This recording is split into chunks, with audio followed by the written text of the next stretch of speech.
বৌদি আমি বিয়ে করতে যাচ্ছি। অর্জুন, তুমি যদি বিয়ে করো আমার মরা মুখ দেখবে। আমার কি নিজের সংসার হবে না? সারা জীবন তোমাকে নিয়ে থাকবো। অর্জুন, হ্যাঁ দাদা আসছি। যেও না অর্জুন, ভালো হবে না কিন্তু। মা আমি রেডি। গর্জন, তোর ভাই অর্জুন এসে গেছে, তোর বউ বিয়েতে যাবে না? মা, কেউ যদি যেতে না চায় তাকে জোর করে নিয়ে যাওয়ার দরকার নেই, চলো। মা আপনারা যান, আমি বাড়িতে আছি। বৌমা, বড় ছেলে তো বাইরেই থাকে, বাড়িতে আসলে কেন তোমার মুখটা ভার হয়ে যায়?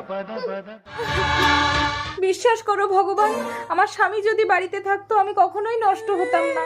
না, এ জীবন আমি রাখবো না। এমন জায়গায় গিয়ে মরবো ওরা আমার বডিটাকেও খুঁজে পাবে না। সামনেই আমাদের গ্রাম, আর একটু চলো।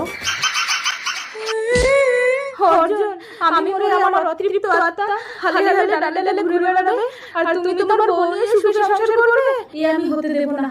আমি তোমার বউয়ের রূপ নিয়ে তোমার সাথে সংসার করব। বড় বৌমা বেরিয়ে এসো, ছোট বৌমাকে বরণ করে ঘরে তোলো। কি ব্যাপার?